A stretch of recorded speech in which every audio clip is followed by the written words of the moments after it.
साथियों, हम हिंदू समाज के अभिन्न अंग हैं और हमारे मन में उसे एक आधुनिक, शक्तिमान और प्रगतिशील रूप देने की अभिलाषा है। हम हिंदू समाज और प्राचीन भारतीय संस्कृति के उन पहलुओं की आलोचना करते हैं जो हमें अंधविश्वास, कूपमंडूकता व जहालत की तरफ ले जाते हैं और राष्ट्र की उन्नति में बाधक बने हुए हैं। हमसे यह अक्सर कहा जाता है कि हम अन्य धर्मों और समाजों की आलोचना करके देखें, हमें कैसे मज़ा चखाया जाएगा। ये हिंदू ही हैं जो इतने उदार और सहनशील हैं कि अपनी आलोचना सह लेते हैं। ये दोनों बातें गलत हैं। हम समय समय पर अन्य सभी भारतीय समाजों में व्याप्त रूढ़ियों और अंधविश्वासों की आलोचना करते हैं, लेकिन दूसरे समाजों की आलोचना करते हैं या नहीं, इससे हिंदू समाज को क्या लाभ या हानि होगी।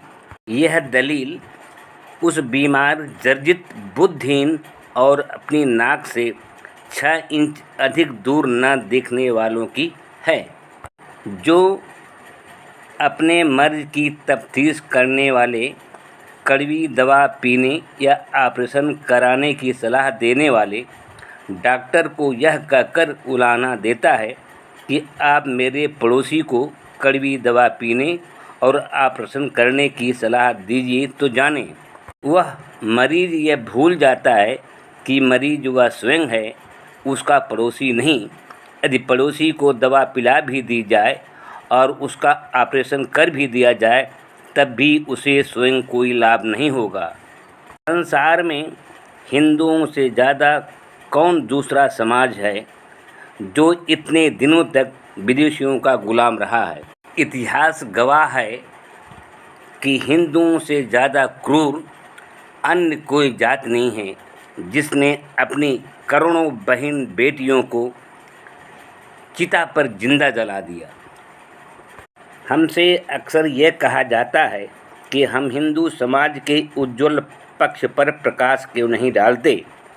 हमारा निवेदन है कि उसकी प्रशंसा में हजारों वर्षों से हर घड़ी निरंतर अखबार, रेडियो और कथावाचक तो उसके प्रशंसा में गीत गाते रहते हैं, भाषण देते रहते हैं।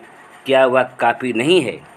दूसरी महत्वपूर्ण बात यह है कि हिंदू धर्म में वह उज्ज्वल पक्ष कौन सा है जिसकी इतनी प्रशंसा की जाए। श्री रामचंद्र ने रावण से युद्ध इसलिए नहीं किया कि उससे देश या समाज की कोई प्रगति होती। उन्होंने युद्ध केवल अपनी पत्नी सीता को मुक्त कराने के लिए लड़ा, अन्यथा 13 वर्ष चुपचाप बैठे रहने का क्या औचित्य था।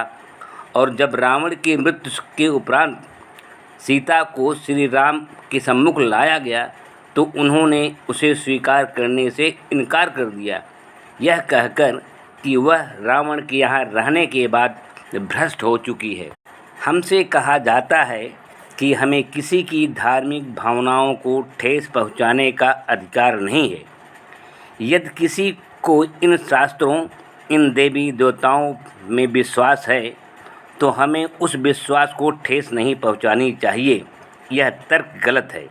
यदि समाज का एक वर्ग कोई ऐसा काम कर रहा है जो समाज की प्रगति में बाधक है, तो समाज के हर हितैषी का यह कर्तव्य ही नहीं, अधिकार है कि वह उसकी आलोचना करे।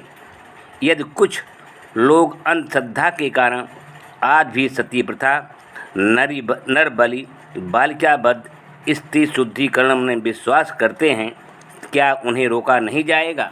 हिंदू धर्म शास्त्रों की ये आलोचनाएं बड़े खोजबीन के आधार पर की जाती हैं, पर 99% हिंदुओं ने इस आधार ग्रंथों को पढ़ने की तो बात ही क्या, शकल भी नहीं देखी होगी। वेदों में भरे हुए तथा कथित असीमित ज्ञान के गुणगान सुनकर शहर की रामलीला व कृष्ण लीला देखकर, पाठ्य पुस्तकों में संक्षिप्त कहानियाँ पढ़कर या कुछ इधर उधर की बातें सुनकर वे समझ लेते हैं कि उन्होंने वेद, पुराण, रामायण, महाभारत आदि सब पढ़ लिए हैं। जब हम सब इन ग्रंथों में लिखी हुई बातें उनके सामने अविकल रूप में रखते हैं तो वे न केवल चौंक जाते हैं बल्कि बौखला कर ऊट-पटांग बकने लगते हैं। इन ग्रंथों में बहुत सी सामग्री न तर्कसंगत हैं न समयानुकूल है।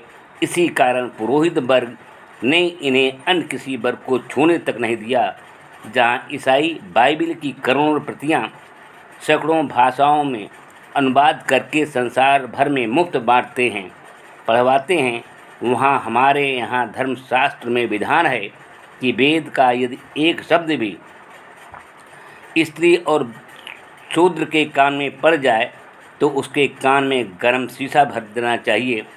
इसके अतिरिक्त हमारे सारे ग्रंथ संस्कृत में हैं और इस तथाकथित देवभाषा संस्कृत को अंग्रेज़ों के आने से पहले सिवाय कुछ ब्राह्मणों के किसी को भी पढ़ने का अधिकार तक नहीं था।